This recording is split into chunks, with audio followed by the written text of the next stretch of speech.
journée. Et compte tenu de cela, nos enfants risquent de perdre des mois de cours, plusieurs semaines, 2 mois et demi à peu près de cours. Et nous jugeons ce fait vraiment discriminatoire. Nous lançons un appel solennel au ministre de l'Éducation nationale.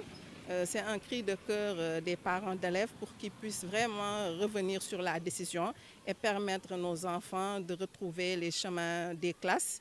Parce que depuis le mois de mars, nos enfants n'ont pas été en classe et pourtant nous nous sommes acquittés des frais de scolarité et les frais de scolarité sont identiques aux frais de scolarité des enfants qui suivent le programme français.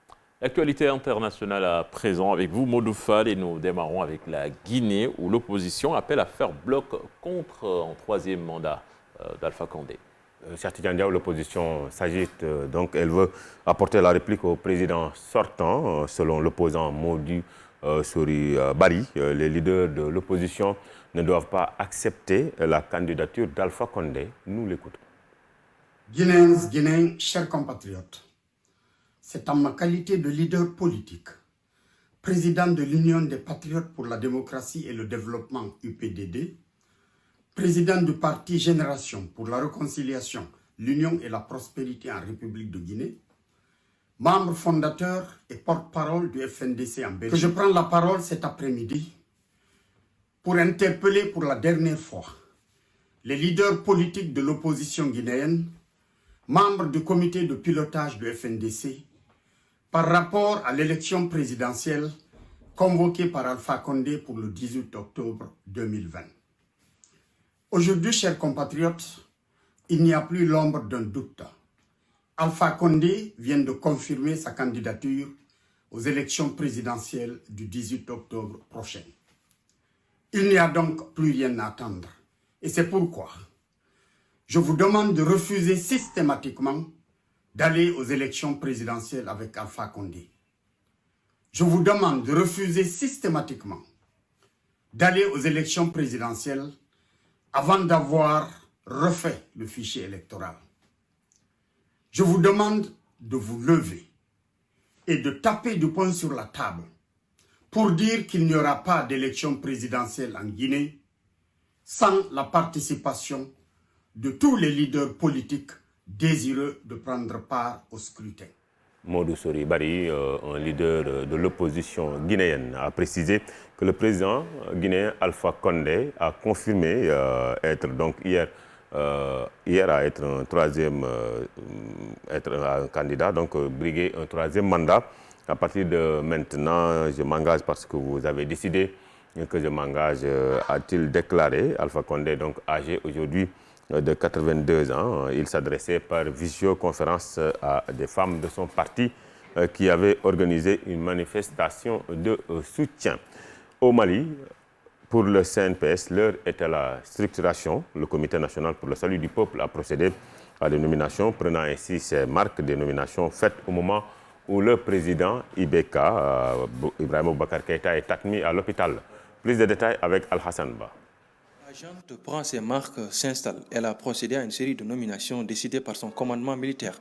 Parmi ces nominations, celle d'un conseiller spécial du chef de la junte chargé de l'information et de la communication, Cheikh Omar Touré. C'est un consultant. Un autre civil a été nommé le docteur Youssouf Koulibaly, conseiller spécial du chef de la junte chargé des affaires juridiques.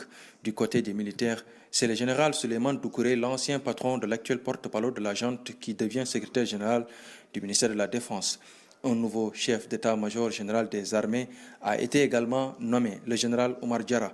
La junte a aussi procédé à des changements à d'autres postes clés de l'armée et des renseignements généraux. Pendant ce temps, le président déchu et démissionnaire Ibrahima Boubacar Keïta est à l'hôpital. Selon ses proches, l'ex-président est admis depuis mardi soir dans une clinique de Bamako. Une série de contrôles a commencé, notamment des radios. IBK devrait, selon ses proches, retourner chez lui dans l'après-midi de la journée du mercredi. Mais à 75 ans, il n'a pas la grande forme. Une autre source proche de la clinique a confié à RFI que son état de santé pourrait finalement nécessiter une hospitalisation de plusieurs jours et des soins appropriés. L'ex-président malien a eu un accident ischémique transitoire, confie cette source, qui ajoute que c'est une alerte, mais pour le moment, il récupère plutôt bien. Il y a quelques mois, il était discrètement admis dans un centre hospitalier d'Abu Dhabi, aux Émirats arabes unis, où il aurait subi une opération. Depuis la mi-août, il était attendu dans le même centre hospitalier pour un contrôle médical nécessaire, mais n'a pas pu effectuer le voyage. Depuis la semaine dernière, il est question de son départ à l'étranger, notamment pour des soins médicaux. Hassan Ba, plusieurs manifestants des Maliens ont manifesté devant l'ambassade de la Côte d'Ivoire au Mali pour dénoncer les sanctions décidées de la CEDEAO contre leur pays. Ils exigent la levée immédiate de l'embargo. Suivons quelques réactions de manifestants.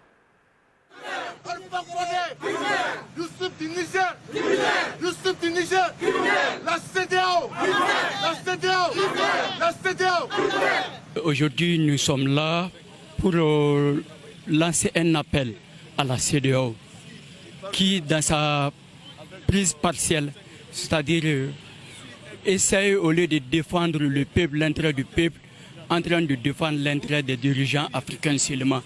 Ici, nous voulons demander à la CEDEAO, vraiment, le Mali ne peut pas continuer à vivre dans l'embargo. C'est les 7 pays limitrophes de l'Afrique qui sont autour du Mali qui souffrent parce qu'ils détiennent tout du Mali. Ils proviennent, ils se ressourcent au sein du Mali. Donc ces sanctions ne collent pas. Ils disent qu'ils vont les lever les 7. Qu'ils continuent. Si c'est eux qui vont avoir raison ou c'est les Maliens qui vont avoir raison, nous allons le voir. La CEDEAO n'a pas le droit d'opprimer le peuple malien. La CEDEAO n'a pas le droit d'affamer les enfants du Mali. En conséquence, nous avons dit aujourd'hui, nous allons poser des actions pacifiques aujourd'hui. Mais attention, plus on aura faim, plus nous allons nous radicaliser. Et plus nous allons nous radicaliser, et plus nous allons frapper encore plus fort. Ça, c'est l'action première. Aujourd'hui, il n'y aura pas assez de discours. Il n'y aura que des mots d'ordre. Nous ne sommes pas prêts à négocier notre liberté. On s'en fout d'une liberté à moitié. Nous voulons la totalité de notre liberté. Des manifestants donc maliens qui s'exprimaient devant l'ambassade de la Côte d'Ivoire au Mali. Rebondissement dans l'affaire Navalny. Les examens médicaux pratiqués sur l'opposant russe par un laboratoire de l'armée allemande apportent la preuve sans équivoque que l'opposant a été victime d'un empoisonnement par un agent neurotoxique de type Novichok, une annonce faite par le gouvernement allemand. Et Italie, pour terminer, l'ancien chef du gouvernement italien, Silvio Berlusconi, a été testé positif au nouveau coronavirus. Donc les médias italiens ont annoncé cela. Âgé de 84 ans, il a été testé positif 2 fois. Cependant, il continue de travailler depuis sa résidence. Cheikh Tidiane Diaw, c'est tout pour cette page internationale. Voilà. L'ancien gros bonnet du Milan AC, j'imagine que les Mortala vont lui souhaiter un prompt rétablissement, même s'il leur a fait beaucoup de mal. Fatih, c'était là la première tasse actu de ce matin. Merci beaucoup, Cheikh Tidiane. Merci également à toi, Mamadou Fall, pour cette première tasse actu bien servie. Tout de suite, la revue des titres, c'est avec Mortala Gaye, comme tous les matins.